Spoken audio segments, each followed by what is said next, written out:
जी देखें, मैंने आपको ना लास्ट टाइम समझाया था कि जो एसेट्स होते हैं ना, properties and possession of the company होते हैं, ठीक है, properties and possession of the business, ठीक। अच्छा, अब मैं आपको जो है वो एक और बात जो है वो मैं बताने जा रहा हूँ कि एसेट्स को हम जो है वो यूँ भी डिफ़ाइन कर सकते हैं कि एसेट्स जो हैं एक्सपेंसेस या एक्सपेंडिचर्स इनकर्ड का मतलब होता है वाक़या होना, लागत में आना। Expenditure incurred to obtain long term benefit, यानी ऐसे खर्चे जो हम लगाते हैं लंबे अरसे का बेनिफिट लेने के लिए। मिसाल के तौर पर हमने गाड़ी ख़रीद ली, गाड़ी हमारा एसेट है, ठीक है, लंबे अरसे का बेनिफिट लेंगे ना, जैसे 2, 4, 5 साल 10 साल उसे गाड़ी से जो है वो हम उसका बेनिफिट लेते रहेंगे। बिल्डिंग ख़रीद ली, ठीक है, तो बिल्डिंग जो है वो भी लॉन्ग टर्म बेनिफिट के लिए है, तो बिल्डिंग भी एसेट हुआ, ठीक। अच्छा, अब मैं यहाँ आपको बताता हूँ कि जो बेसिकली जो एक्सपेंसेस होते हैं ना, एक्सपेंसेस को उर्दू में ख़र्चे कहा जाता है, अखराजात, ये भी इसका मतलब अखराजात होता है, ख़र्चे होते हैं, ठीक है। तो एक्सपेंसेस को आप कह सकते हैं कि ये भी एक्सपेंडिचर्स ही हैं, अखराजात हैं, ख़र्चे हैं जो लगाए जाते हैं incurred to obtain short term benefit. ऐसे अखराजात जो शॉर्ट टर्म बेनिफिट के लिए इनकर्ड हो। मिसाल के तौर पर आपने जो है वो जो गाड़ी ख़रीदी है वो आपका एसेट है, ख़र्चा है, एसेट है। उस गाड़ी में आपने 1 लीटर पेट्रोल डलवाया, आप 10-12 किलोमीटर आपने ट्रैवल किया, पेट्रोल का बेनिफिट एंजॉय कर लिया ना, 1 लीटर पेट्रोल का बेनिफिट एंजॉय कर लिया। तो इसका मतलब ये हुआ कि जो पेट्रोल है वो शॉर्ट टर्म बेनिफिट के लिए एक्सपेंस है, और जो गाड़ी है वो भी एक्सपेंस है, एक्सपेंडिचर है, लेकिन लॉन्ग टर्म बेनिफिट के लिए। It means up to somehow assets और एक्सपेंसेस में कोई चीज़ कॉमन है, और कॉमन क्या चीज़ है? वो है कि assets are expenditures and expenses are also expenditures, दोनों एक्सपेंडिचर ही है ना। फ़र्क कहाँ है? फ़र्क ये है कि ये लॉन्ग टर्म बेनिफिट के लिए है और ये शॉर्ट टर्म बेनिफिट के लिए है। क्लियर होगी बात अब? तो up to somehow expense और एसेट नेचर में सेम है, यानी एक्सपेंडिचर होने के नाते, ठीक है। अच्छा, अब मैं एक छोटी सी मिसाल देता हूँ। फ़र्ज़ करें आपका रेवेन्यू कहते हैं आमदनी को, ठीक है, आप सेल कह लें इसको, ठीक है। आपका रेवेन्यू जो है वो सपोज़ 1 लाख रुपया है, ठीक है, आपने 1 लाख रुपया रेवेन्यू जनरेट किया, आमदन आपके पास 1 लाख रुपए की हुई। आपके एक्सपेंसेस हुए इस रेवेन्यू को जनरेट करने के लिए, इस रेवेन्यू को कमाने के लिए 80,000। आप मुझे बता सकते हैं कि जो है प्रॉफिट हुआ या लॉस हुआ? प्रॉफिट हुआ। कितने का प्रॉफिट हुआ? 20,000 का प्रॉफिट हुआ। आपने क्या किया? आपने रेवेन्यू में से एक्सपेंसेस माइनस कर दिए, तो आपके पास जो है वो 20,000 का प्रॉफिट हो गया। अच्छा, अब आप मुझे ये बताएं कि जो एसेट के लिए रूल है वो क्या है? डेबिट क्रेडिट रूल जो है वो एसेट्स के लिए क्या है? एसेट्स को कब डेबिट करते हैं और एसेट को कब क्रेडिट करते हैं? एसेट ज़्यादा होगा तो डेबिट, एसेट बढ़ेगा तो डेबिट होगा, कम होगा तो क्रेडिट होगा, ठीक है। अच्छा, ये जो अभी मैंने आपको बताया है ये ऊपर सारा, ठीक है, इसके मुताबिक आप मुझे बता सकते हैं कि एक्सपेंस के लिए क्या रूल होगा? एसेट जो हैं वो भी एक्सपेंडिचर्स हैं, एक्सपेंसेस वो भी एक्सपेंडिचर्स हैं, तो इट मीन्स कि एसेट का जो रूल है एक्सपेंस का भी वही रूल होगा। एक्सपेंस बढ़ेंगे तो डेबिट हो जाएंगे, एक्सपेंस कम हो जाएंगे तो क्रेडिट हो जाएंगे। एक्सपेंस कम कब होते हैं ये हम बाद में डिस्कस करेंगे।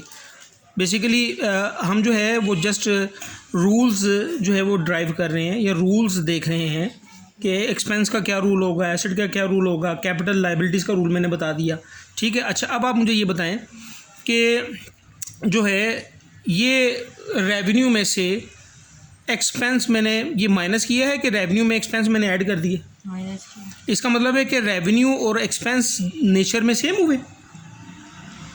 नहीं, नेचर में ऑपोजिट हुए तभी तो मैंने माइनस किया। अगर नेचर में सेम होते तो मैं इसको ऐड कर देता और यहाँ जो है वो 1,20,000 कर देता।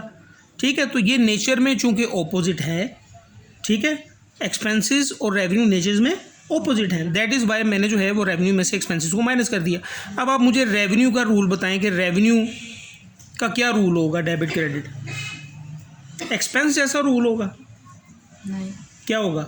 ये कम होगा तो डेबिट होगा, कम होगा तो डेबिट होगा, बढ़ेगा तो क्रेडिट होगा, यानी opposite rule to the expenses. ठीक है, तो रेवेन्यूज़ के लिए हमने ये रूल निकाल लिया। ठीक है, ये डेबिट क्रेडिट रूल जो है वो मैंने आपको बता दिए। अब मैं थोड़ा सा इसको जो है वो समराइज़ करने जा रहा हूँ। देखें, मैंने आपको जो रूल बताए हैं डेबिट और क्रेडिट, ठीक है, आपने अभी परेशान नहीं होना कि ये क्या है, डेबिट क्या है, क्रेडिट क्या है। देखें, जब तक हम प्रैक्टिकली कुछ करेंगे नहीं हमें बात समझ में नहीं आएगी। अभी प्रैक्टिकली तो हमने कुछ भी नहीं किया ना, ठीक है, अभी तो जस्ट हम जो है वो अंडरस्टैंड कर रहे हैं कि किस चीज़ को डेबिट करना है, किस चीज़ को क्रेडिट करना है। ठीक है, दूसरे लफ्ज़ों में भी आप ये समझ लें कि अभी हम जो है वो किसी रोड पर जो है वो ज़ेब्रा क्रॉसिंग लगा रहे हैं। ठीक है, ज़ेब्रा क्रॉसिंग का मतलब क्या होता है कि भाई यहाँ से जो पैदल चलने वाले हैं वो रोड क्रॉस करेंगे। ठीक है, तो कभी हम जो है वो किसी ट्रैफिक सिग्नल को लगा रहे हैं, red signal, green signal, yellow signal, और उसका मतलब अभी हम समझ रहे हैं। अभी प्रैक्टिकली हमने इसको मज़ीद एक्सप्लोर करना है। तो मैंने आपको बताया है एसेट्स के मुतालिक रूल, ठीक है, मैंने आपको बताया है एक्सपेंसेस के मुतालिक रूल, कैपिटल के मुतालिक रूल, ठीक है, लायबिलिटीज़ के मुतालिक रूल, और मैंने आपको बताया है रेवेन्यूज़ के मुतालिक रूल। रेवेन्यूज़ जो है वो इनकम को बोलते हैं। ठीक है, रेवेन्यूज़ इनकम को बोलेंगे। रेवेन्यूज़ जो है वो सेल को भी कह सकते हैं हम। ठीक है, तो एसेट का रूल क्या है? एसेट बढ़ेगा तो डेबिट, कम होगा तो क्रेडिट। एक्सपेंस का रूल क्या है? बढ़ेगा तो डेबिट, कम होगा तो क्रेडिट। अभी हमने देखा कि एसेट और एक्सपेंस के लिए सेम रूल होता है। कैपिटल और लायबिलिटीज़ के लिए क्या रूल है? ये बढ़ेगा तो क्रेडिट, बढ़ेगा तो कैपिटल क्रेडिट, लायबिलिटीज़ भी बढ़ेंगी तो क्रेडिट। ठीक है, कैपिटल कम होगा तो डेबिट, लायबिलिटीज़ कम होंगी तो डेबिट। और रेवेन्यू का रूल अभी हमने पढ़ा। रेवेन्यू का रूल जो है वो एक्सपेंस से ऑपोजिट है। एक्सपेंस बढ़ता है तो डेबिट होता है, तो रेवेन्यू बढ़ेगा तो क्रेडिट होगा, कम होगा तो डेबिट होगा। These are the 5 elements. ठीक है, नंबर 1, 2, 3, 4, 5। अगर ये 5 एलिमेंट आपने जहन में रख लिए और ये 5 एलिमेंट जो है वो सीख लिए कि कब डेबिट करना है, कब क्रेडिट करना है, अकाउंटिंग इन 5 एलिमेंट से बाहर नहीं जाएगी। ठीक है, ये 5 एलिमेंट्स ही आपने जहन में रखने हैं। और मैंने इसको इस तरतीब से लिखा है कि पहले 2 एलिमेंट जो हैं वो बढ़ने से क्या होते हैं? डेबिट, और बाकी जो 3 एलिमेंट्स हैं वो बढ़ने से क्या होते हैं? क्रेडिट। क्रेडिट। मैंने इस तरतीब से आपको लिख के दे दिया। ठीक है, अच्छा, ये तो डेबिट और क्रेडिट रूल्स की बात होगी। अभी इसकी प्रैक्टिस भी बाद में इंशाल्लाह हम करेंगे।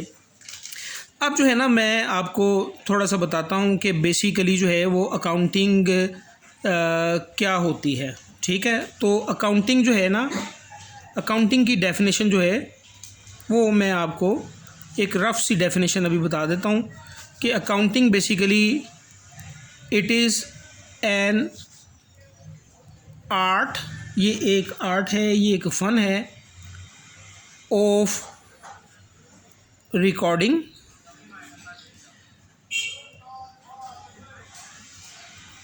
क्लासीफाइंग,